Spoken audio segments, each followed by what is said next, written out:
Alhamdulillah.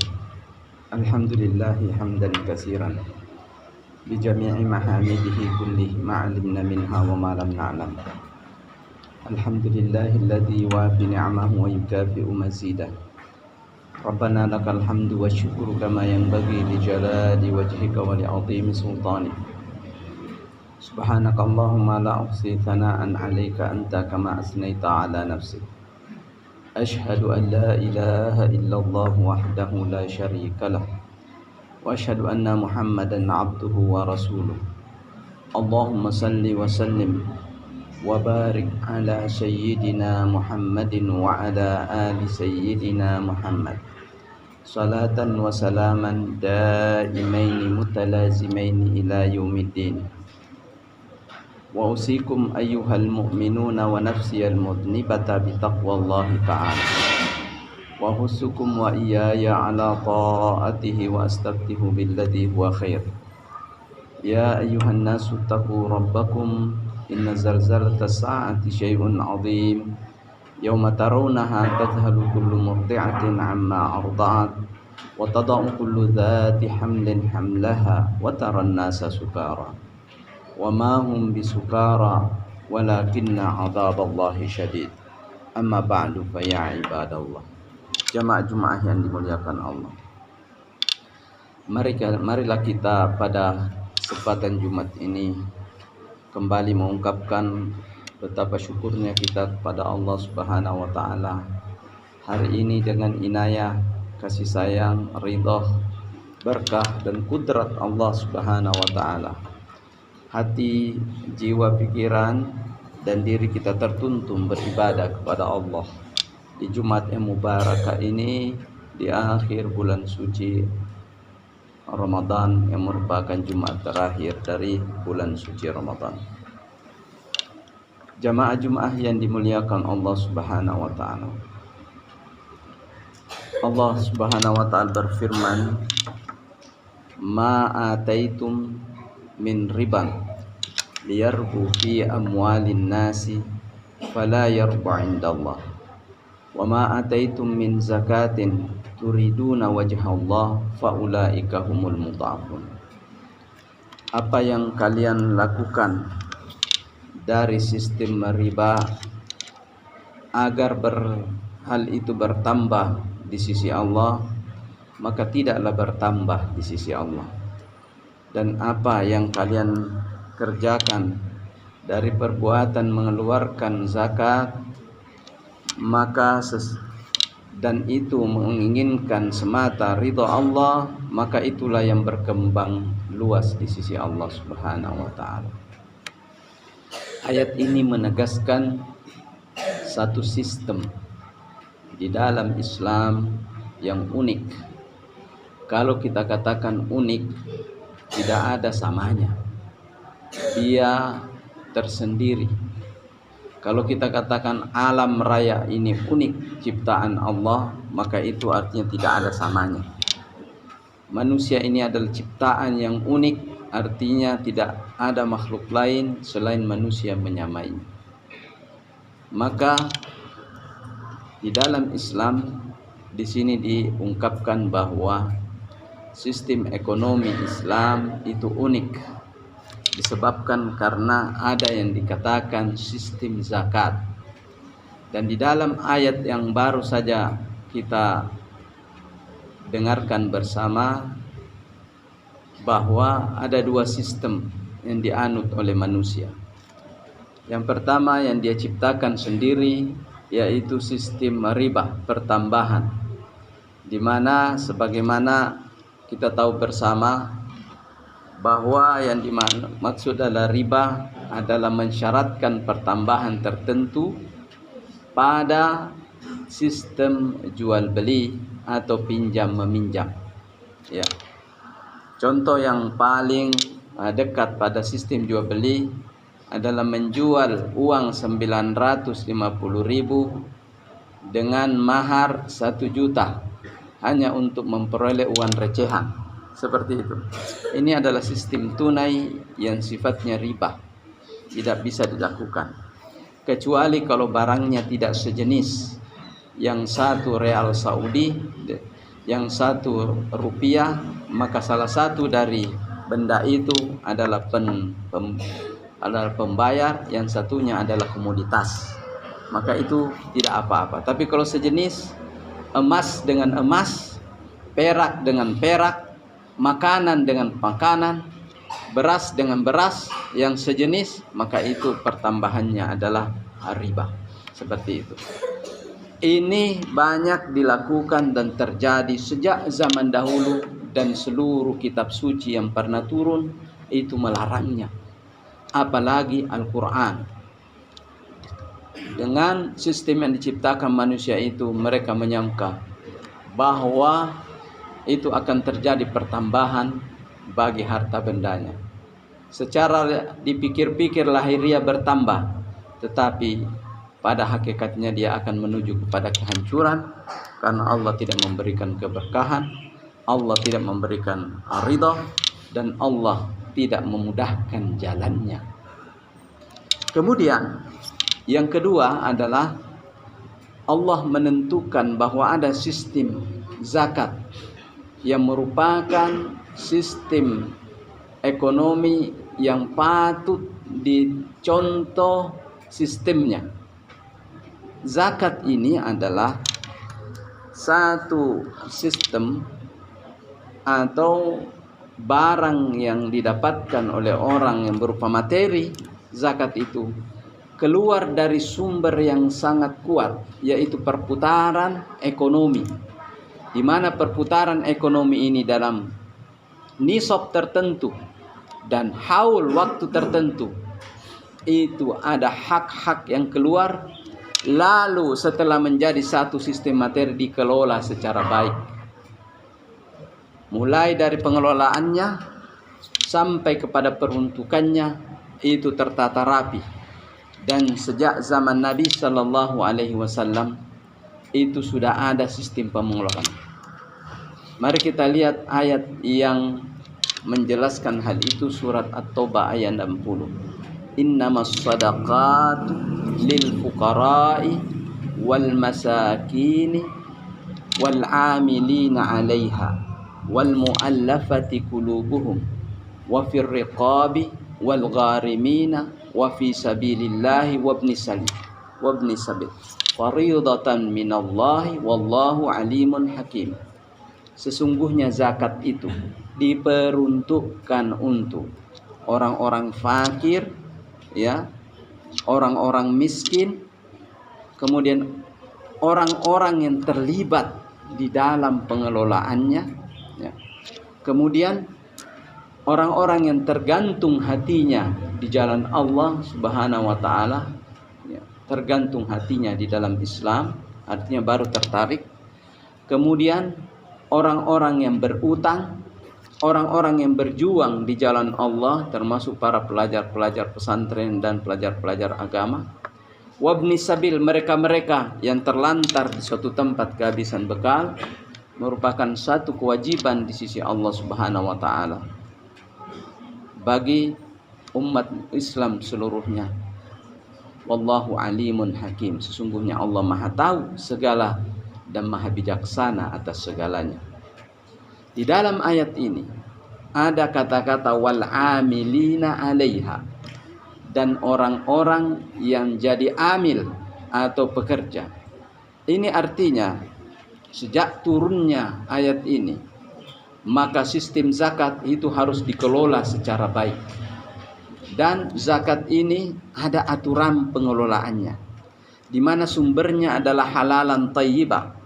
Kemudian peruntukannya adalah untuk membantu mereka-mereka yang berada dalam garis-garis yang perlu dibantu. Dan permasalahan terbesar dari sistem ekonomi yang ada di dunia ini adalah mereka tidak kuat disebabkan karena melupakan semua ini. Melupakan mereka-mereka yang perlu bantuan. Siapakah yang perlu bantuan di dalam masyarakat? 8 asnaf ini, 7 yang secara khusus selain daripada amil, itu adalah permasalahan masyarakat dan bangsa. Pertama, al-fuqara. Siapakah itu al-fuqara? Mereka yang berada di garis bawa ya kelayakan daripada kecukupan. Mereka yang tidak bisa makan dan minum dengan baik, dan apabila mereka makan di pagi hari bisa saja sorenya tidak, maka ini harus menjadi perhatian besar. Yang kedua adalah al-masakin, mereka berada pada garis cukup tetapi tidak bisa membeli ini dan itu kecuali dengan berutang dan kecuali dengan penuh kesusahan. Yang ketiga adalah al-amilina 'alaiha. Kenapa amil dia diletakkan pada yang ketiga? Karena sistem ini tidak bisa terjalankan dengan baik kalau tidak ada pengelolanya secara baik, dan pengelolanya diberi sekedarnya, ya, tidak banyak, di sekedarnya untuk menggantikan kecapekannya, tenaganya, dan seluruh apa yang ia korbankan untuk kepentingan masyarakat umum. Kemudian selanjutnya setelah itu kita lihat adalah wal muallafati qulubuhum, orang-orang yang setengah iman, masih tergantung hatinya apakah dia ingin sungguh-sungguh beriman kepada Allah atau tidak. Mereka-mereka yang baru tertarik baru mau jadi muallaf, atau mereka sudah orang muslim tetapi hatinya diombang-ambing oleh dunia sehingga dunia ini membuatnya ia lari daripada keimanannya. Maka itu juga menjadi perhatian daripada zakat ini. Kemudian wal gharimina 'alaiha, ini lebih parah lagi. Mereka-mereka yang tidak bisa membayar utangnya disebabkan karena ketidakmampuan, sementara itu mereka mau, disebabkan karena keterbatasan, penghasilannya tidak bisa, maka itu dibantu sampai kuat. Kemudian wa fi sabilillah, apa itu wa fi sabilillah? Mereka-mereka yang waktunya korbankan untuk menegakkan kebenaran, keadilan, kesejahteraan di muka bumi ini dengan perjuangan-perjuangan yang begitu besar, dan mereka tidak sempat untuk mencari nafkah sebagaimana layaknya orang-orang yang mengkhususkan dirinya mencari nafkah. Maka mereka biasanya yang ada di medan perang, atau bukan di medan tetapi di jalan-jalan Allah, seperti pendidikan, mengurus masjid, ya, kemudian masjid-masjid yang perlu dibangun, kemudian panti-panti asuhan yang perlu dibenahi. Menurut sebagian para ulama bahwa ini masuk dalam kategori fi sabilillah. Kemudian ibnu sabil, mereka-mereka yang terlantar disebabkan karena bencana, disebabkan karena banjir, disebabkan karena semacam pandemi dan seterusnya. Inilah persoalan yang terbesar. Nah, sistem zakat ini menawarkan sistem pengelolaan yang jujur dan baik, dan memberikan fa'atu kulladzi haqqin haqqahu, berilah kepada orang itu sesuai dengan haknya. Maka apabila ini yang dicontohi, yang dipanuti, maka itulah yang akan berkembang di sisi Allah keberuntungannya. Belum lagi bahwa sumber daripada zakat ini apa? Sumber daripada zakat ini adalah merupakan penghasilan dia keluarkan dengan halalan thayyibah. Zakat ini bukanlah merupakan bea cukai pada umat ini. Dia juga bukan satu langkah penguasaan kepemilikan pribadi oleh pihak-pihak yang menjadi penguasa. Bukan juga. Tetapi semata-mata adalah dakwah untuk saling bahu-membahu, al-muasat, dakwah saling bantu-membantu yang keluar dari lubuk hati yang dalam, dengan sumbernya adalah mengeluarkan sebagian daripada apa yang diberikan oleh Allah Subhanahu wa taala. Dan ketentuannya kalau kita mau hitung adalah dengan hitungan manusia sangat sedikit. Kenapa? Karena hanya 2,5% dari penghasilan bersih setelah dikeluarkan utang dan setelah dikeluarkan semua biaya-biaya. Kemudian setelah itu harus menunggu waktu jeda selama 1 tahun. Kalau tidak mencukupi 1 tahun maka dimaafkan. Luar biasa. Ini adalah sistem perekonomian, pengelolaan, keuangan yang banyak sekali nilainya, yang apabila dicontoh oleh pembuat sistem sekarang ini maka akan merupakan solusi bagi umat ini. Inilah keunikan satu sistem di dalam Islam dengan sistem ekonomi Islam, di mana Allah membandingkan antara sistem riba dan sistem zakat yang ada. Yang kedua, di dalam ekonomi Islam ada juga yang sangat spesifik yang merupakan larangan dari Allah Subhanahu wa taala ya kepada seluruh pihak, terutama pihak-pihak yang memegang tampuk amanah dan jabatan. Ada yang dikatakan dengan al-ihtikar, monopoli, di mana sistem Islam ini dengan sistem zakat ini telah memperkenalkan bahwa tidak diperkenankan siapapun atau pihak manapun menguasai harta benda seseorang. Tapi bagi orang beriman, mensucikan hartanya adalah satu sambutan, satu perbuatan iman. Khuz min amwalihim sadaqatan tutahhiruhum wa tuzakkihim biha. Ambillah dari harta benda mereka zakatnya, dengan zakat itu mereka suci. Tutahhiruhum, engkau mensucikan jiwa mereka. Wa tutahhiruhum wa tuzakkihim biha, dan engkau dengan harta yang dia keluarkan itu hartanya sendiri menjadi suci. Ya, jadi ada dua.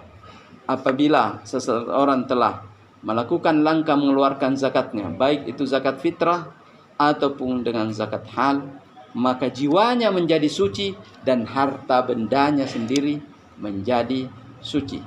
Dengan prinsip ini diketahui bahwa sesungguhnya di dalam sistem Islam itu ada pemilikan ganda dan tidak ada penguasaan secara total, karena di dalam ayat ini juga mengakui adanya kepemilikan seseorang.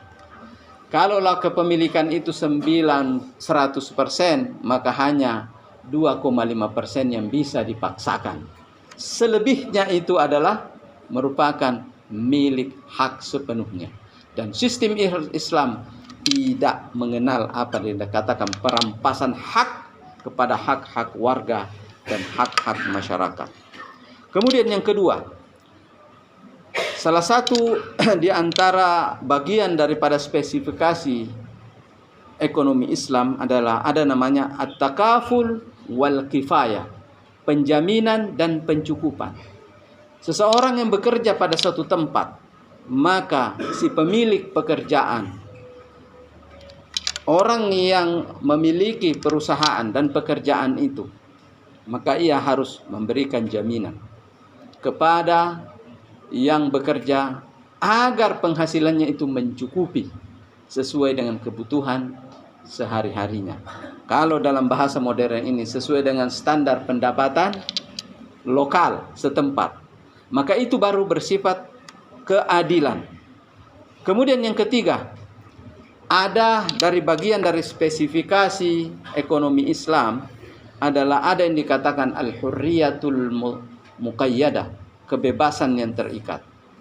Semua orang yang mendapatkan pekerjaannya, semua orang mendapatkan tanggung jawabnya, semua orang yang mendapatkan penghasilannya dari pekerjaannya memiliki kebebasan penuh di dalam menentukan hasil kerjanya mau dia apakan, mau dia belanjakan, mau dia tabung, mau dia sedekahkan, adalah hur, adalah bebas sepenuhnya. Kemudian ia juga bebas menentukan bagaimana ia bekerja dengan nyaman, selama ia tidak melanggar aturan-aturan umum. Kemudian selanjutnya adalah bahwa kebebasan ini namanya muqayyadah, terikat pada kepentingan umum. Kebebasannya di dalam mendapatkan apa yang merupakan rezeki Allah Subhanahu wa taala, tidak diperkenankan padanya untuk mengganggu kepentingan umum. Maka silahkan saja berdagang, tetapi jangan yang diperdagangkan yang merusak. Silahkan saja mengambil keuntungan, tetapi jangan keuntungannya adalah dengan menipu orang lain. Silahkan mendapatkan kesejahteraan, tetapi tidak di atas kesejahteraannya orang lain. Inilah yang dimaksud dengan al-hurriyatul muqayyadah. Dan Islam datang menawarkan sistem ekonomi yang penuh dengan kemuliaan. Dan satu hal yang menjadi kekurangan, bahwa umat ini belum sepenuhnya beralih kepada ekonomi Islam. Kenapa? Karena sistem ekonomi Islam baru-baru ini saja baru diramu menjadi satu sistem yang mendampingi sistem-sistem yang ada. Tetapi dari segi eksistensi tidak perlu ada peristilahan sistem. Maka sejak zaman Nabi telah berlaku dengan sendirinya. Ketika umat ini meninggalkan Al-Quran dan Al-Hadis, maka ia telah meninggalkan sistem-sistem keilahian yang ada di dalamnya. Tetapi ketika umat ini kembali kepada apa yang diperintahkan oleh Allah Subhanahu wa taala di dalam Al-Quran dan hadis Nabi, maka ia sudah berada dalam sistem-sistem yang terindah, yang menjamin keselamatan dunia dan akhirat, dan menjamin terutama kebahagiaan lahir dan batin. Aqulu qauli hadza wa astaghfirullah li wa lakum. Fa ya fawzal mustaghfirina fastaghfiruhu yaghfirillahu lakum. Astaghfirullahal azim. لغة القرآن وخير نبي سكناها الروح كما أمي. لغة القرآن وخير نبي سكناها الروح كما أمي.